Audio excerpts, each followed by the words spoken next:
tout ce que je n'ai pas salué. Merci aussi aux personnes qui sont sur Internet, que je veux saluer au nom de Jésus.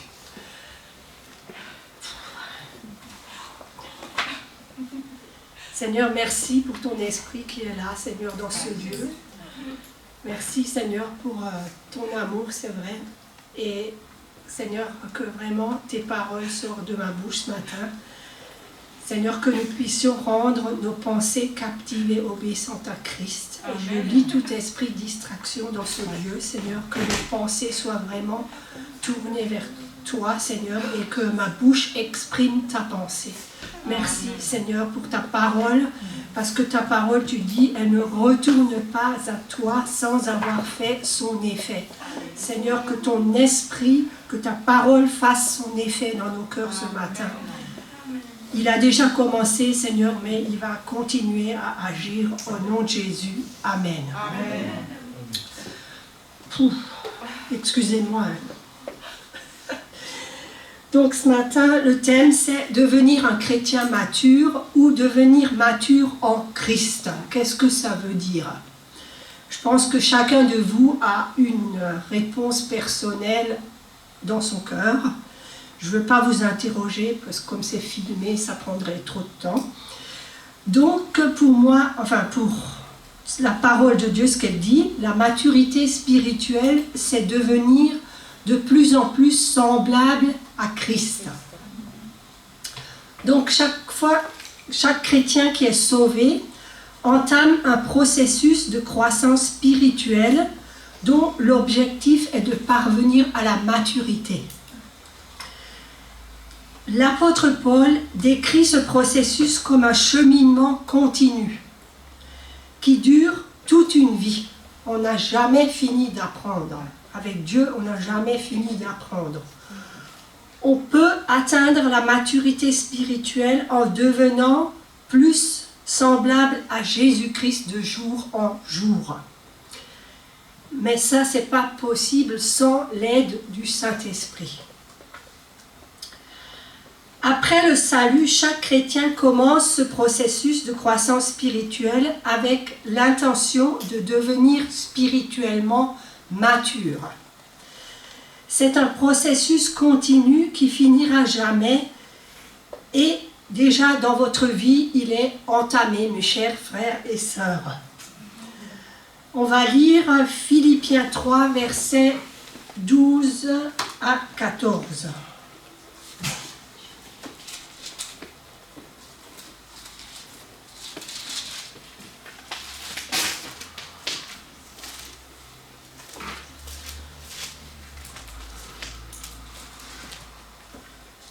Alors, Philippiens 3, 12 à 14.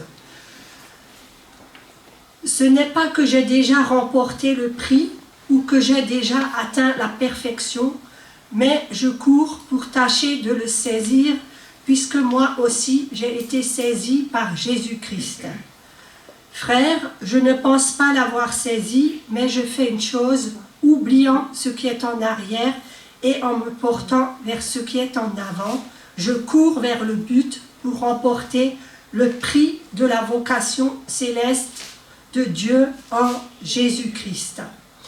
Et en fait, ce verset, c'est un peu la base de mon message.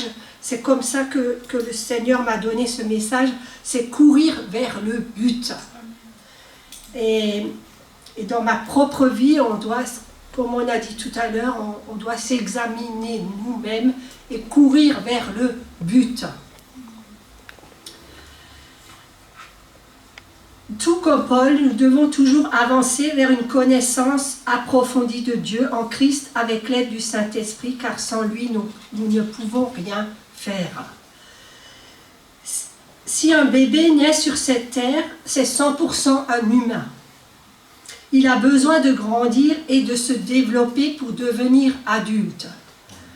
C'est-à-dire atteindre la maturité, ce qui consiste à être capable de se prendre en charge, mais aussi de ne pas être toujours tourné vers lui-même et de prendre d'autres personnes aussi en charge. Dans le domaine naturel, vous savez bien qu'il existe 3 stades. dans la croissance, le bébé, l'enfant et l'adulte. Et c'est vrai qu'on peut trouver ces trois choses aussi dans la parole de Dieu. Parce que dans le spirituel, c'est pareil. Il y a un stade, quand on est de nouveau, on est des bébés spirituels. Après, on est appelé à grandir, on devient des enfants et on doit devenir, on doit le désirer aussi, on doit devenir des personnes matures en Christ. Donc, que ce soit sur le plan physique et intellectuel, tout comme sur le plan du caractère et de la personnalité. Nous naissons donc à l'état de bébé spirituel et nous avons besoin de grandir et nous développer à la stature parfaite de Christ afin de pouvoir accomplir notre destinée. Parce que Dieu a une destinée pour chacun de nous et on doit entrer dans cette destinée. On va prendre 1 Corinthiens 3, verset 1.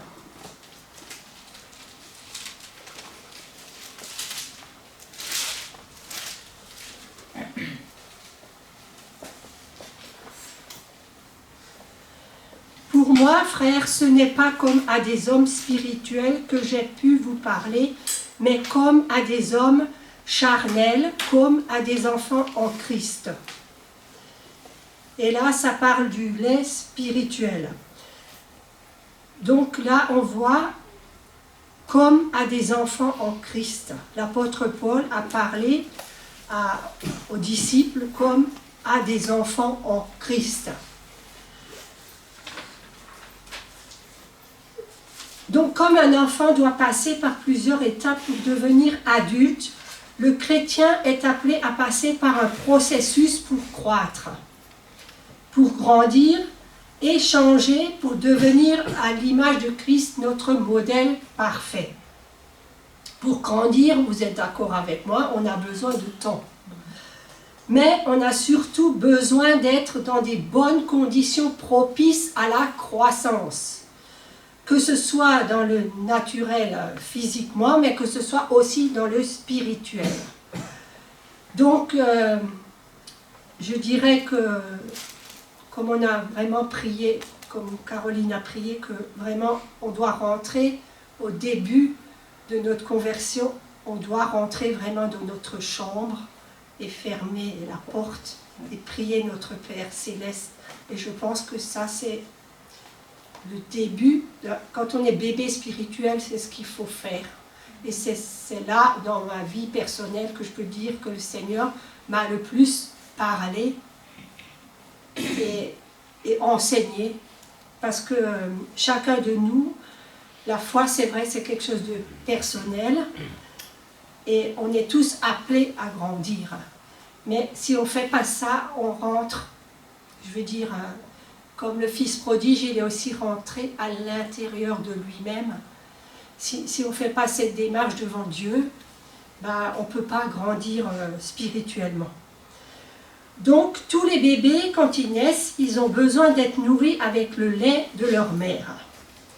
Dieu, dans sa sagesse, a mis dans le lait maternel tous les éléments nutritifs nécessaires pour que l'enfant grandisse fort et sain. Dieu, notre Créateur, il a quand même fait les choses à merveille, parce que c'est ma propre expérience de maman. Donc, je fais juste une petite parenthèse. Nourrir son enfant avec du lait maternel permet au cerveau de se développer plus rapidement. D'après des neurologues américains, les zones cérébrales du langage, des émotions et du contrôle psychomoteur sont concernées. Et voilà, je vais vous dire mon expérience personnelle. Moi, j'aurais été malheureuse si je n'avais pas pu nourrir ma fille au sein. Parce que je savais que le lait maternel, je me disais, Seigneur, tu as fait le lait du veau, de la vache pour le veau. Donc, tu as fait le lait de la mère pour le bébé. Et pour moi, c'était quelque chose de... J'arrive pas. C'était quelque chose même de spirituel, quoi, je peux dire. C'était quelque chose de merveilleux que l'allaitement, parce que je savais que je donnais le meilleur de moi-même à mon enfant. Et le Seigneur, hein, c'est quelque chose aussi qui veut vous donner le meilleur dans le lait matériel, lait spirituel, pardon, pour chacun de nous. Donc pour celui qui a donné sa vie au Seigneur Jésus, qui est mort pour ce monde, et pour celui qui est né à nouveau, il existe aussi un lait complet, avec tous les éléments nutritifs nécessaires pour la croissance et la fortification de la nouvelle créature. L'apôtre Pierre en parle très clairement. C'est dans 1 Pierre 2:2, « Désirez comme des enfants nouveau-nés le lait spirituel et pur, afin que par lui vous croissiez pour le salut. » Donc pour que le nouveau-né se développe, il doit utiliser l'intelligence dans la méditation de la parole de Dieu. Si c'était par le sentiment, Dieu ordonnerait de désirer le lait émotionnel, le lait sentimental. Mais c'est le lait spirituel qui soutient la croissance spirituelle d'un nouveau-né en Christ. Cet aliment, c'est la parole de Dieu révélée par le Saint-Esprit. C'est vrai, le Seigneur a donné à chacun de nous des émotions. On ne va pas non plus les brider, mais je peux dire que le Seigneur peut nous aider à gérer aussi nos émotions. Et qu'on doit pas se tourner vers le Seigneur, je veux dire, par nos émotions, ni par nos sentiments, mais on doit vraiment désirer par la foi de vouloir grandir dans le Seigneur. Donc le lait spirituel de la parole de Dieu soutient celui qui vit par la foi parce que c'est un aliment complet. Il contient les promesses pour tous les domaines de votre vie. Et en elle, nous pouvons soutenir notre foi. Il contient la description aussi du caractère de Dieu. Et je veux vous inviter et je vous encourage vivement à chercher les traits du caractère de Dieu dans la parole.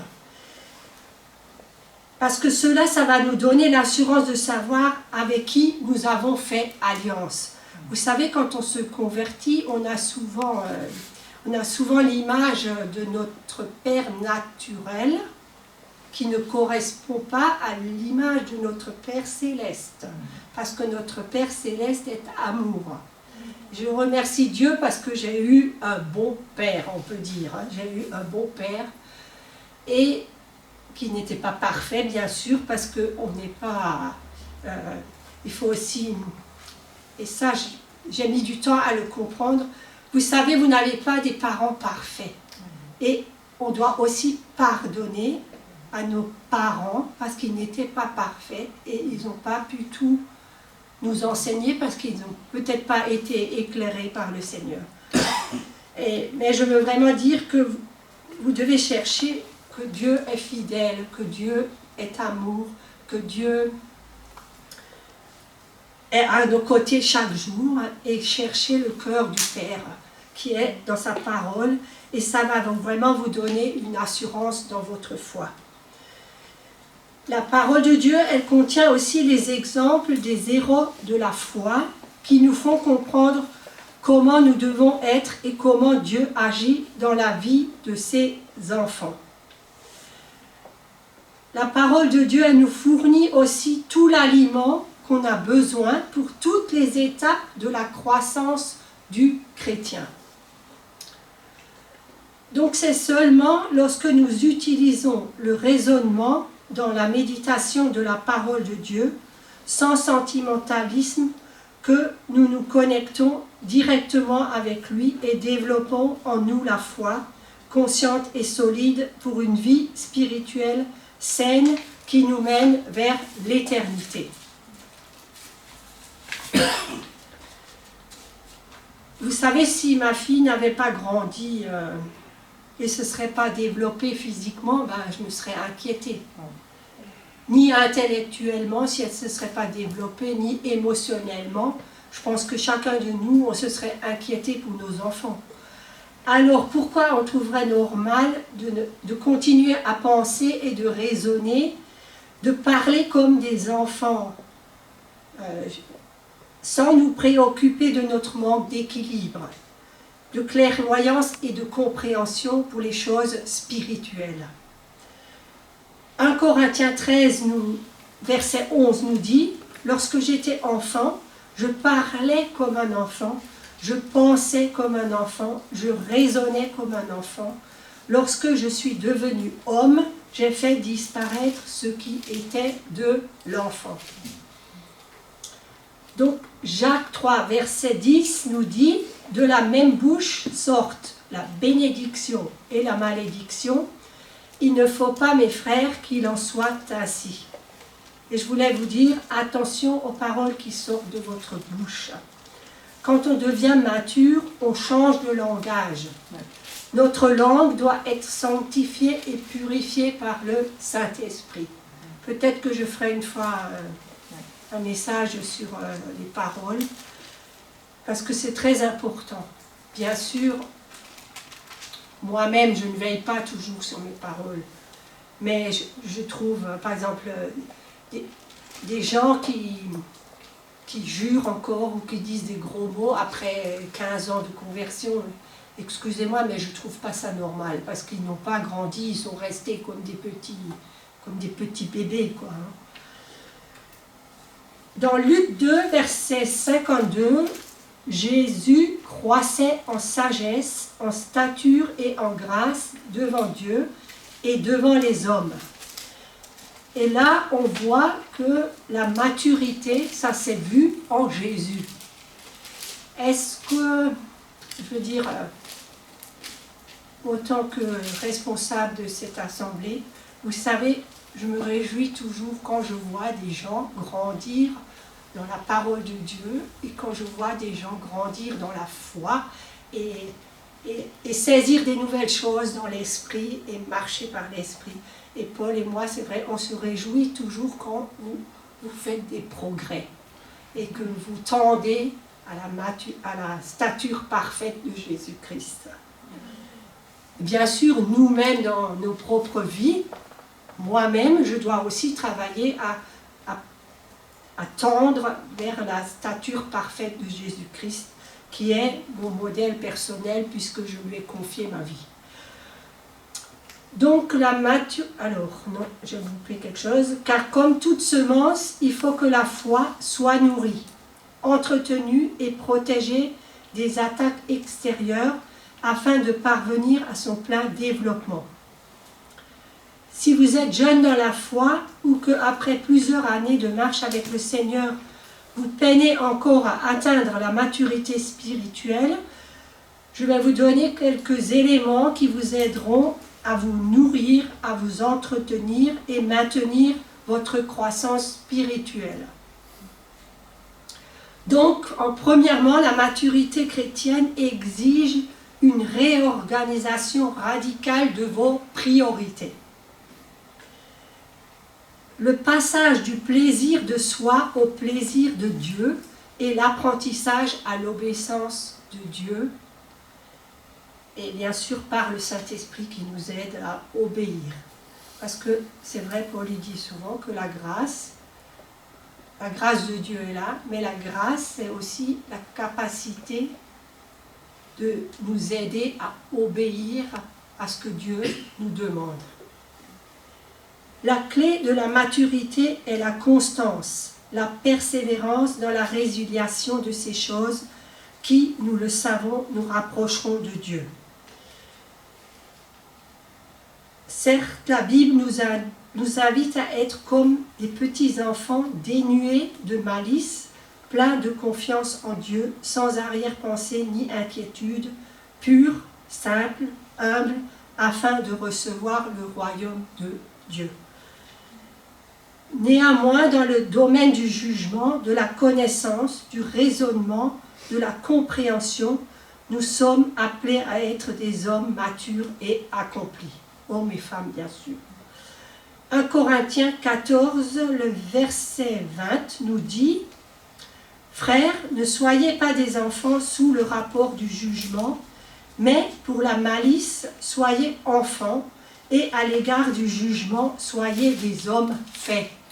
Pour moi, être un homme, bien sûr, ou une femme fait, c'est être des gens qui réagissent avec une maturité. Alors, comme ça, j'ai vu homme, je me suis dit, tiens, je pourrais trouver quelque chose pour les femmes. Et pour les femmes, 1 Pierre 3, verset 4, « Ayez non cette parure extérieure qui consiste dans les cheveux tressés, les ornements d'or ou les habits qu'on revêt, mais la parure intérieure est cachée dans le cœur, la pureté incorruptible d'un esprit doux et paisible qui est d'un grand prix devant Dieu. » Et ce verset, bien sûr, peut aussi parler aux hommes, pas qu'aux femmes. Amen. Parce que, hommes ou femmes, on est tous disciples de Christ. Voilà. Et je voulais vous dire, on peut remplacer parure extérieure qui consiste à avoir toujours les derniers vêtements à la mode par un maquillage excessif ou voilà, des choses du monde. Et vous savez, avant de me convertir, donc j'étais fiancée à un jeune homme qui n'était pas Paul, hein, parce que c'était quelqu'un voilà, du monde, et il me demandait toujours d'être tiré à 4 épingles, d'être tiré, je veux dire, maquillé, enfin, je ne veux pas dire, mais presque à l'extrême, voilà, d'être toujours, vous savez qu'on peut pas être, on peut pas plaire à 100%, voilà. Et en fait, ça a dénaturé j'étais plus moi-même. Donc, je me suis convertie, j'ai donné ma vie au Seigneur et je passais quand même encore pas mal de temps devant ma glace, je veux dire. Et un jour, j'ai lu un petit feuillet qui disait tu passes, enfin en gros, parce que je ne me rappelle plus exactement, mais ça m'avait fait prendre conscience que combien de temps passes-tu devant la glace et combien de temps passes-tu chaque matin devant ton Dieu. Et je me suis dit, ben oui, c'est presque inutile de te farder pendant un quart d'heure. Vaut mieux prendre ce quart d'heure et répandre ton âme devant Dieu et lui accorder ta journée, quoi, et lire sa parole et méditer pour justement grandir en maturité. Voilà comment le Seigneur m'a parlé. C'est juste un petit exemple. Et je pense que ça m'a aidé dans ma maturité spirituelle. Parce que l'essentiel, c'est être agréable au Seigneur. Avant toute chose, je dirais. Bien sûr, on doit prendre soin de notre corps, hein, c'est pas ce que je dis. Donc, voyons ensemble les signes de la maturité spirituelle, c'est-à-dire ce à quoi on peut reconnaître que quelqu'un est mûr spirituellement. Donc, premièrement, on va voir que dans la vie de cette personne, la disparition des œuvres de la chair. Quand nous donnons notre vie au Seigneur, le Saint-Esprit vient dans notre vie et nous rend capables de mener une vie de sainteté. Les désirs de la chair, caractérisés par l'amour du monde et du péché, disparaissent progressivement pour laisser place aux fruits de l'Esprit. Galates 5, le verset 19 à 21. Or, les œuvres de la chair sont manifestes, ce sont l'impudicité, l'impureté, la dissolution, l'idolâtrie, la magie, les inimitiés, les querelles, les jalousies, les animosités, les disputes, les divisions, les sectes, l'envie, l'ivrognerie, les acceptables et les choses semblables. Il y en a pour tout le monde, je dirais. Mais, Galates 5, verset 17 nous dit « Car la chair a des désirs contraires à ceux de l'esprit, et l'esprit en a de contraires à ceux de la chair. Ils sont opposés entre eux, afin que vous ne fassiez point ce que vous voudriez. »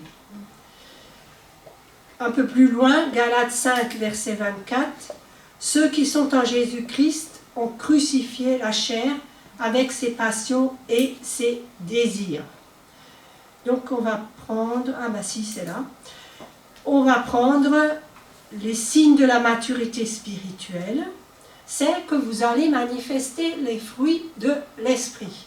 Et pour ça, on va prendre Galates 5, verset 22.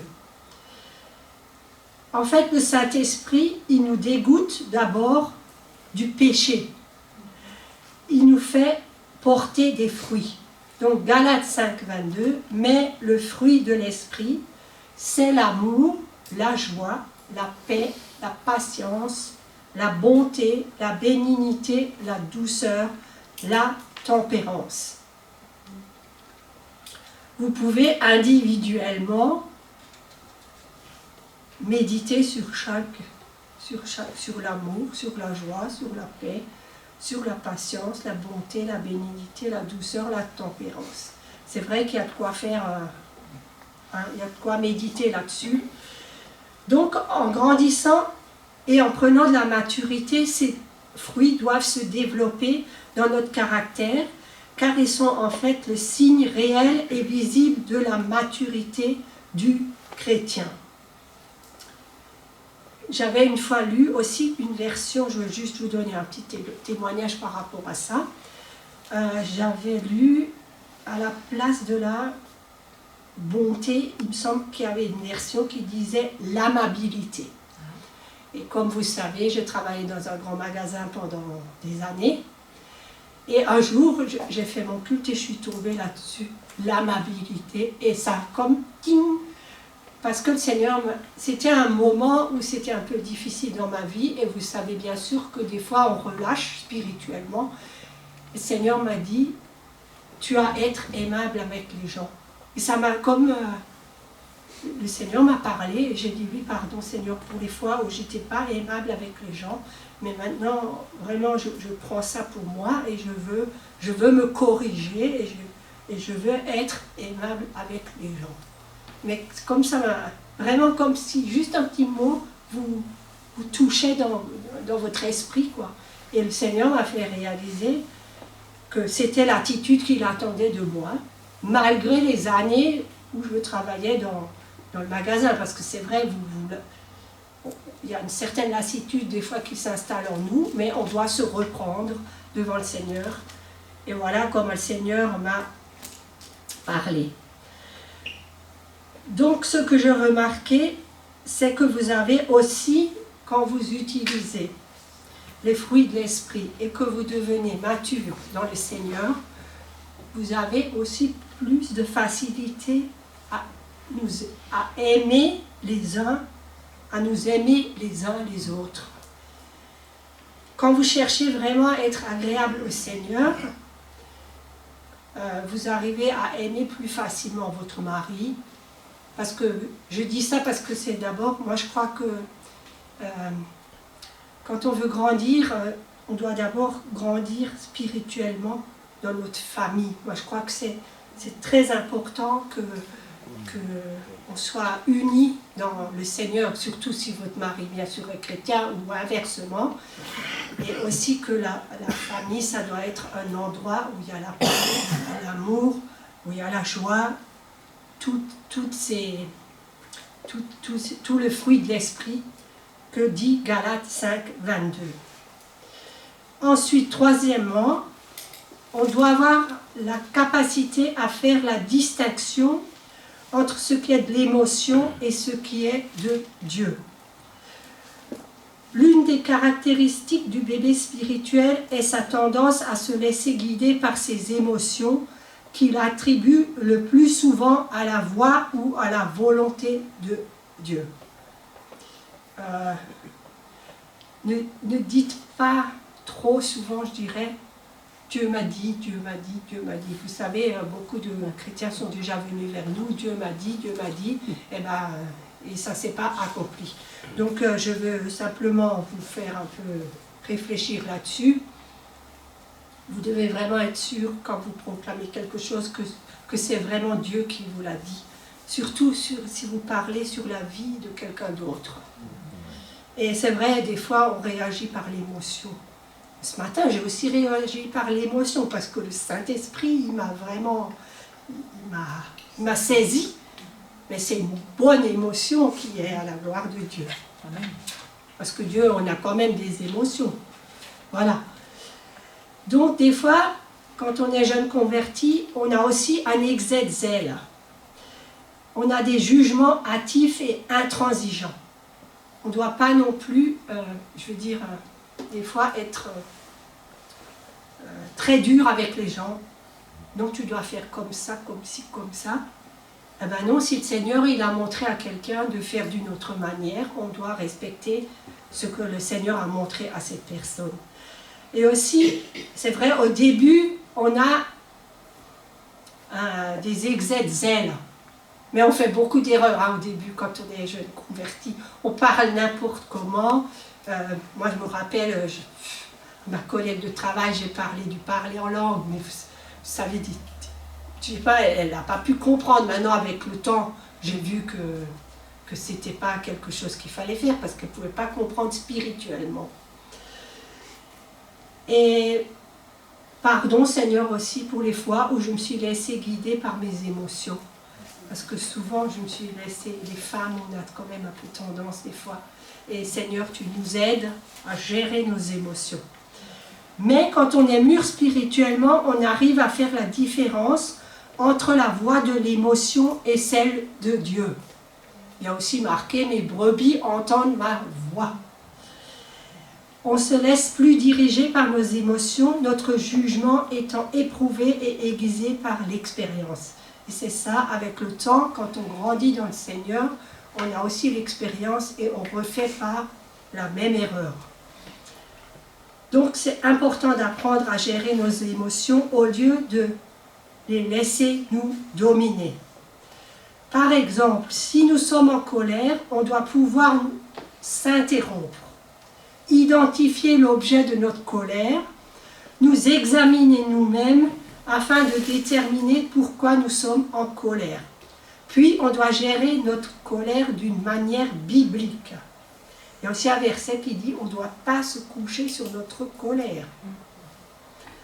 Si nous ne maîtrisons pas nos émotions, cela a souvent des conséquences qui n'honorent pas Dieu, car la colère de l'homme n'accomplit pas la justice de Dieu. C'est Jacques 1, verset 20. Quatrièmement, l'indulgence et la considération des opinions et niveaux spirituels des autres. Quand on est mature, on respecte les opinions des autres. On tient compte de leur niveau spirituel et on ne s'adonne plus aux discussions inutiles. Attention aux discussions inutiles en ce moment. Bon, je vous fais pas... Romains 14, versets 1 à 3.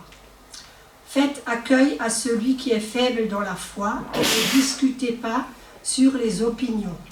Tel croit pouvoir manger de tout, tel autre qui est faible ne mange que des légumes, que celui qui mange ne méprise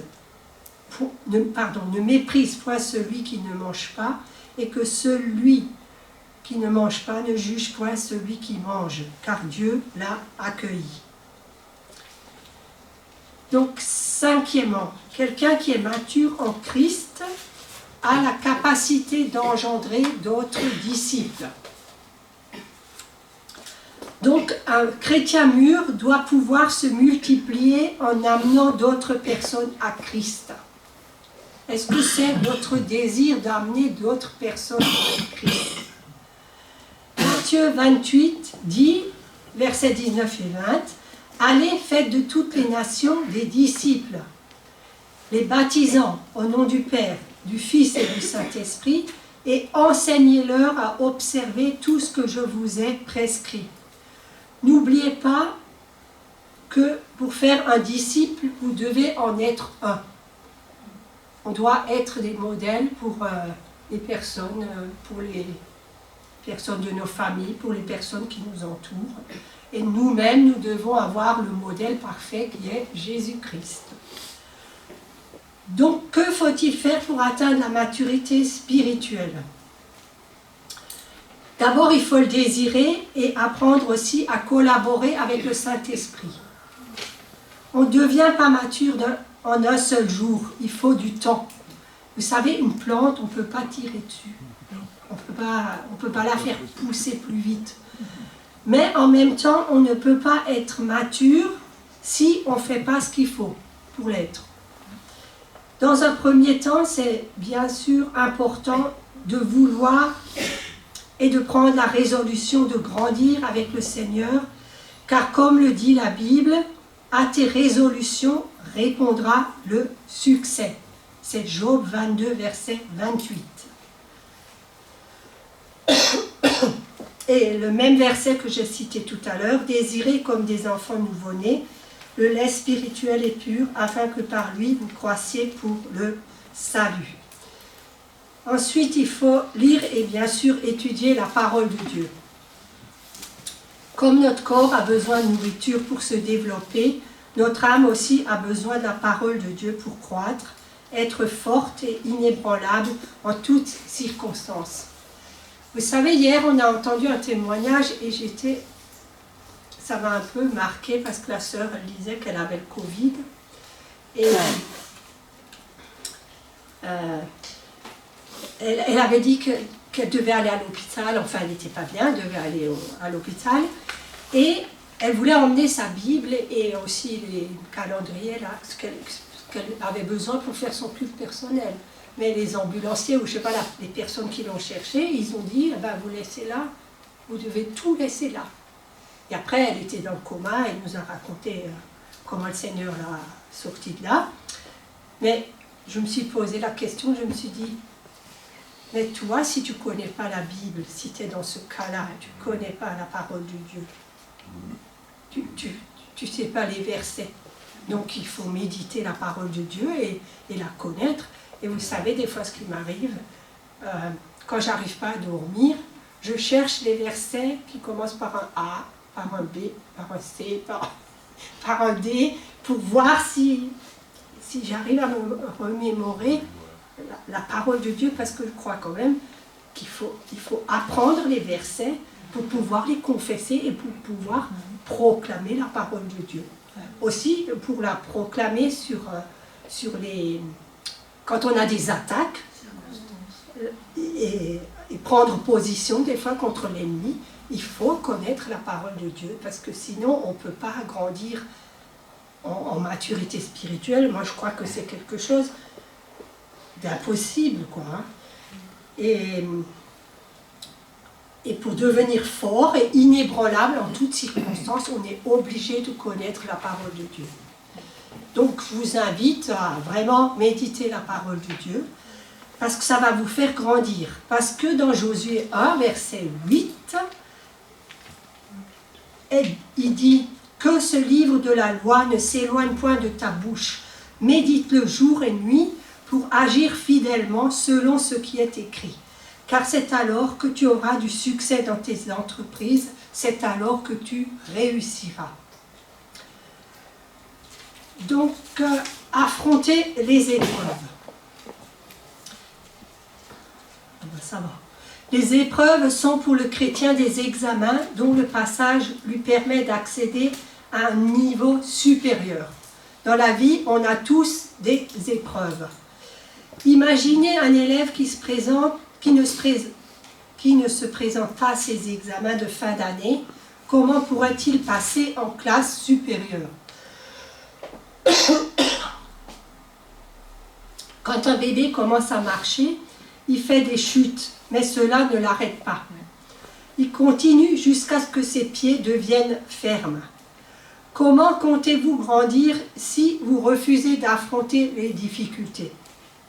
Si la moindre difficulté, vous prenez la fuite ou allez chercher des solutions de facilité, ben ça ne va pas. Et ça, c'est souvent le problème de plusieurs chrétiens qui, malgré plusieurs années passées dans l'Église, n'arrivent pas à grandir spirituellement. Sachez que tant que votre foi n'est pas éprouvée, vous ne pouvez pas grandir.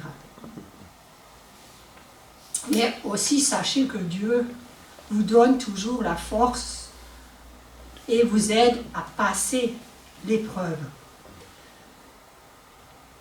C'est ce verset qui me vient maintenant: quand je marche dans la vallée de l'ombre de la mort, je ne crains rien, le Seigneur est avec moi. Donc quand vous êtes au creux de la vague, je dirais, confiez-vous dans le Seigneur et il vous aidera à sortir de votre épreuve. Donc 1 Pierre 1, versets 7 et 8, c'est là ce qui fait votre joie, quoique maintenant, puisqu'il le faut, vous soyez attristés pour un peu de temps par diverses épreuves, afin que l'épreuve de votre foi, plus précieuse que l'or périssable, ait pour résultat la louange, la gloire et l'honneur lorsque Jésus apparaîtra. Donc, quatrièmement, trouver des occasions de pratiquer. C'est bon d'écouter la parole de Dieu et de la méditer, mais à quoi cela servirait-il si vous n'avez jamais l'occasion de la pratiquer? Pour avoir l'occasion de pratiquer ce que vous apprenez, il vous faut aller sur le terrain, participer à des activités à l'église, servir avec ses dons et talents, sortir pour évangéliser, aimer les perdus, aimer nos familles, sont entre autres des moyens de mettre en pratique ce que l'on apprend. Jacques 1, verset 22 nous dit: mettez en pratique la parole et ne vous bornez pas à l'écouter en vous trompant vous-même par de faux raisonnements. Dans notre quête de maturité spirituelle, le modèle à qui nous voulons ressembler, c'est Jésus. Éphésiens 4, verset 13, jusqu'à ce que nous soyons tous parvenus à l'unité de la foi et de la connaissance du Fils de Dieu, à l'état d'homme fait, à la mesure de la stature parfaite de Christ. Tant que nous n'avons pas encore tous le caractère de Christ en nous, on ne peut pas s'arrêter de grandir. Alors est-ce que vous l'avez, le caractère de Christ en vous?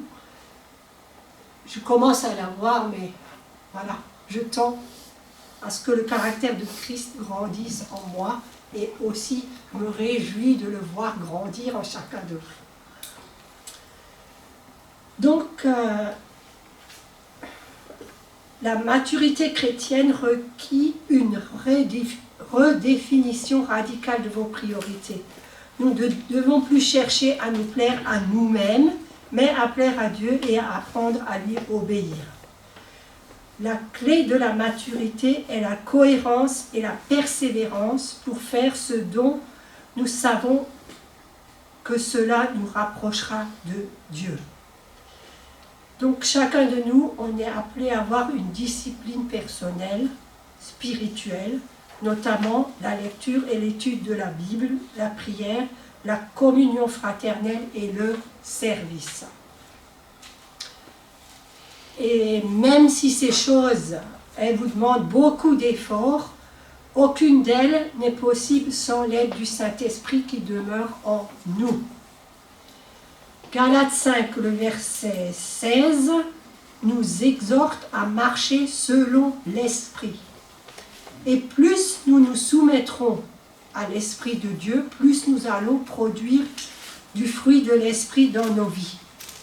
Et c'est ça la caractéristique de la maturité spirituelle. Donc Dieu est pour nous la seule ressource et nous ne grandissons que par sa grâce. Mais nous avons la responsabilité de lui obéir. Là encore, Pierre nous donne des conseils utiles. Pour cette raison même, faites tous vos efforts afin d'ajouter à votre foi la qualité morale, à la qualité morale la connaissance, à la connaissance la maîtrise de soi, à la maîtrise de soi la persévérance, à la persévérance la piété, à la piété l'amitié fraternelle, à l'amitié fraternelle l'amour. C'est 2 Pierre verset 1 à 3. Non, chapitre 1 verset 3. Donc Donc, en effet, si ces qualités sont en vous et se développent, elles ne vous laissent pas inactifs ni stériles pour la connaissance de notre Seigneur Jésus-Christ. 2 Pierre 1, versets 5 à 8.